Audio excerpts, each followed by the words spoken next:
ये इनके ऊपर है। मौलाना अबुल कलाम आज़ाद, ये फर्स्ट एजुकेशन मिनिस्टर है, आप जानते हैं। ये फ्रीडम फाइटर है, इंडिया के फ्रीडम के लिए उन्होंने लड़ाई की है ना। और इनका एक पेपर भी होता था हिलाल नाम का। ये पेपर के ज़रिए से, उस ज़माने का मीडिया, उस ज़माने में पेपर निकालना बहुत बड़ी बात थी, तो वो पेपर के ज़रिए से उन्होंने अंग्रेज़ों के ख़िलाफ़ जो है लड़ाई की, जिहाद किया। और गांधी जी के साथ रहे, हमेशा कांग्रेस पार्टी में रहे, फुल सपोर्ट किया उन्होंने गांधी जी का। और बहुत सारे कारनामे उनके, और बहुत ही कम उम्र से ही उनके अंदर जो जुस्तजू थी दीन के लिए भी। और वो एक आलिम दीन भी थे, उनकी मुतफ़्सिर भी है कुरान की, पता है आपको। और ये इनकी पैदाइश मदीने की है। इनकी पहली जो तकरीर थी कितने साल की उम्र में थी पता है आपको? 9 ईयर्स, 9 साल के। जब लोगों को पता चला कि मौलाना आ रहे बयान देने के लिए, तो पूरा हुजूम जम गया। और माइक के पास एक बच्चा आके खड़ा हो गया। पब्लिक में से किसी ने कहा, अरे बच्चे को हटाओ, मौलाना को भेजो। पता चला कि ये मौलाना है। ज़बरदस्त स्पीच दी उन्होंने, और उसी उम्र में उन्होंने एक किताब लिखी है, नाम भूल गया उसका, ठीक है। तो आप जाएंगे इंटरनेट पे, सब मिल जाएगा आपको। आपको नाम मालूम है? इतना खुश हो रहे जैसा उनको मालूम है नाम। मैंने बोला मैं भूल गया तो उन्हें मुस्कुरा रहे हैं, ठीक है। बोला इनको मालूम है, शायद अगर बता दे तो अच्छा रहता था। हाँ खैर, इधर देखो ज़रा ध्यान से। इंडिया आज़ाद हुआ। इंडिया आज़ाद होने के बाद ब्रिटिश से एक डेलीगेट आया इंडिया के मिनिस्टर से मिलने के लिए कि इंडिया आज़ाद हो गया, अब आप में क्या इम्प्रूवमेंट, क्या प्लानिंग से क्या चल रहा है, लोगों से डिस्कस करने के लिए ब्रिटिश ऑफिसर्स आए कुछ। तो सारे नेताओं से मिले, अब रात हो गई मिलते मिलते। तो कार का जो ड्राइवर था वो बोला कि यहाँ करीब में मौलाना का घर है, उनसे भी मिल लेते हैं।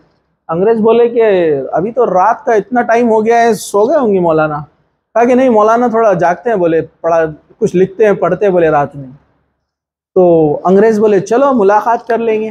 बैठ गए, ड्राइवर को बोले चलो, गए।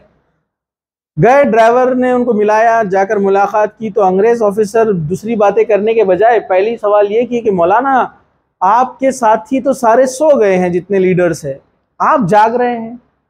तो उन्होंने एक तारीखी जुमला वहाँ पर कहा था, याद रखो, गौर से सुनो।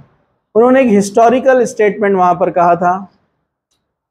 कहा कि वो दूसरे लीडर सो रहे हैं क्योंकि अभी उनकी कौमें जाग रही है।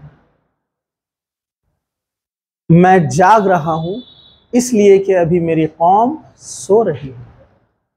मतलब उस वक्त से हालात ख़राब थे, इसीलिए तो पस्ती में आए ना हम, जब भी डिक्लाइन उसी से इसीलिए तो हुआ था। सो रहे थे हम, आज भी सो रहे हैं। तो मौलाना ने कहा कि मुझे जागना पड़ेगा, कौम को जगाना है। तो ये देखिए, ऐसे लोग जब तक रहे कम्युनिटी में, उस कम्युनिटी का भला हुआ, फ़ायदा हुआ। हर एक इंडिविजुअल को मेहनत करना पड़ेगी, हम सबको मेहनत करना पड़ेगी। किसी एक के भरोसे आपको रहना नहीं कि वो एक कर रहा है काम। हर एक को अपने फील्ड में, अपने एरिया में, जहां आपकी पहुंच है, खूब मेहनत करना है, इल्म को फैलाना है, ज़रूरतमंदों तक पहुंचना है, लोगों की मदद करना है, उनका सहारा बनना है। उसके लिए जागना पड़ेगा। सोने से कुछ नहीं होने वाला। सोना बहुत है अपने को कब्र के अंदर। अच्छे अमल करके जाएंगे ना, बरज़ख के अंदर 2 मकाम है, सिज्जीन, इल्लीन। सिज्जीन बुरे लोगों के लिए, इल्लीन अच्छे लोगों के लिए। आराम करना है, क़यामत तक सोना है।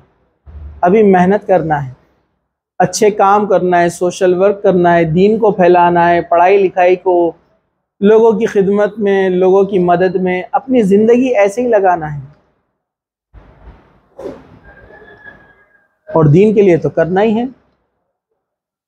अल्लामा इकबाल ने कहा था ना, मेरी ज़िंदगी का मकसद तेरे दीन की सरफराजी।